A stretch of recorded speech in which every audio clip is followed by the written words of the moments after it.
Hi, could you use a tool that can help you to improve your classroom management or your counseling effectiveness? And could you use that tool if it was easy and very simple to understand? Well, I have just the tool that you need. It's called WDEP, W-D-E-P. It was actually created by Dr. William Glasser of the Reality Therapy Institute. But the good thing about what I'm going to share with you today is not just how to use the handout, but maybe some different ways that you hadn't thought about using WDEP in the classroom, because that's where we have most of our difficult student behavior. Hi, my name is Dacia Moore. I'm president of Second Wind Counseling and Consulting. And the reason that I'm sharing these tools with you, I'm going to do one every month. So please be sure to sign up for my confidential free e-newsletter. Most of you are linked to this YouTube video from that newsletter. If you were not linked from the newsletter, then you need to go to my website, secondwindcc.com, to download the handout that was created by one of our colleagues, the WDEP handout, because you need that, and that will actually help you. That is the tool itself. This is a tutorial on how to use the WDEP worksheet that you need to download. All right, so I'm going to talk to you about just the basics of WDEP. You may already know it, but we're just going to review it. And then number two, I'm going to share some ways to use it that might be a little bit more creative than what you had originally thought.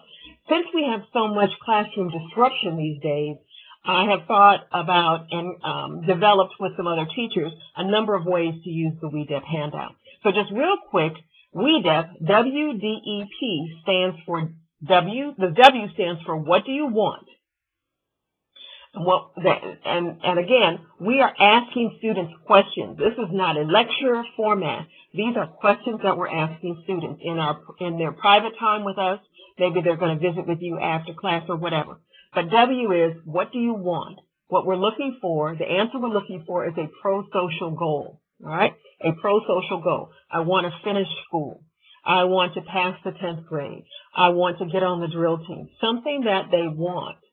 And then the D stands for, what are you doing? What are you doing? A great Dr. Phil question. Is it working for you? Is your behavior in line with what you say you want? If the student is in front of you, most likely that is not the case. So then what you want to do is have a conversation between what you say you want and what are you doing, because your behavior and your words are not congruent. Now, classroom teachers, I'm not asking you to become a counselor here. It really doesn't matter why they're doing what they're doing, so avoid the question, why do you keep da-da-da-da-da? Why do you keep disrespecting me in class? It doesn't matter. What do you want? I want to pass the 10th grade. What are you doing? I keep being disrespectful to you. All right, what we're looking for is for them to be reflective about their behavior and take responsibility for it, right? Taking responsibility for their behavior, because a great question that you need to ask is, who's responsible for your behavior? Who's responsible for your behavior? Of course, the answer is, I am. Can I change anybody else? No. Can you change the biology teacher? No. The only person you can change is you. So is what you're doing getting you what you want? I'm sure you kind of get that. All right. E is the evaluation. That's where you have the conversation about, okay, what you're doing is not getting you what you want. And we can go into deep therapeutic discussions about why, but that's really not the appropriate time or place. So if what you're doing is not getting you what you want, then we go to P, come up with a plan, right? So we're asking questions. W, what are you doing?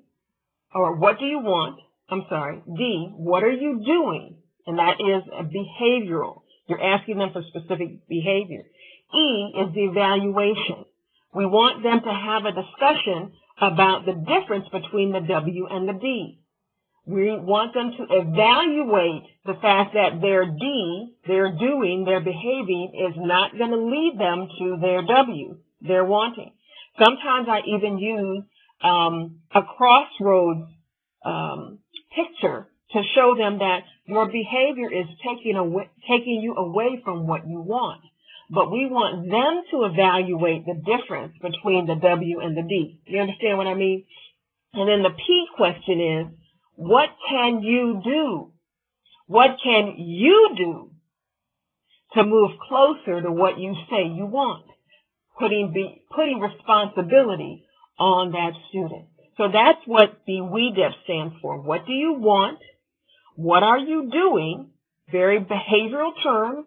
I am disrespecting you in class. I keep walking out of class. The E is what you're doing getting you where you want? Have them answer that question. Well, no, where, and you could do a follow-up question. What is the most likely conclusion of what you're doing? Where is that going to lead you? Get them to think about what their behavior is leading them to. And then P is come up with a plan. I want you to suggest some things that you can do to move toward what you want. Have them come up with a plan. The plan needs to have 3 components. Number 1, it needs to be short-term. Number 2, it needs to be measurable. And number 3, you have to reinforce it. You have to notice when they are working their plan. So you can't just have them come up with a plan and file it. You have to pay attention to it because that reinforces the positive behavior that you want to see. Now, here are some suggestions on how you can use the WDEP handout in the classroom. Number 1, you can use it as a lesson. The first 10 minutes of each class, you can have a social-emotional lesson. You can actually pass out the handout and ask them what do they want and what are they doing. It could be a goal-setting time.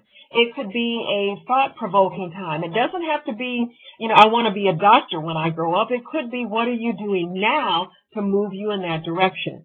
You could use this, of course, on a one-on-one conversation with a student in a counseling setting, of course. That's what it was created for.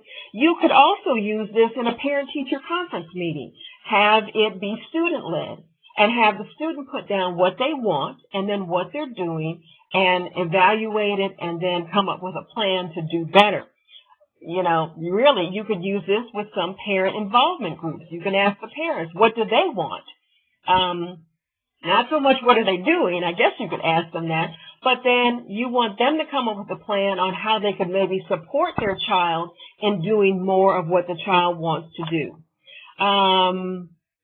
So those are some ways that you can use the WDEP handout. Again, you can go to secondwindcc.com to download the handout.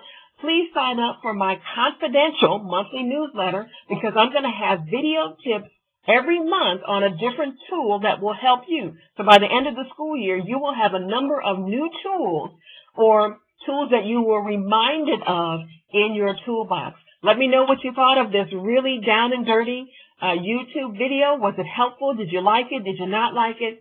I'd like to get your feedback for the next one. Until then, be a winner and finish strong.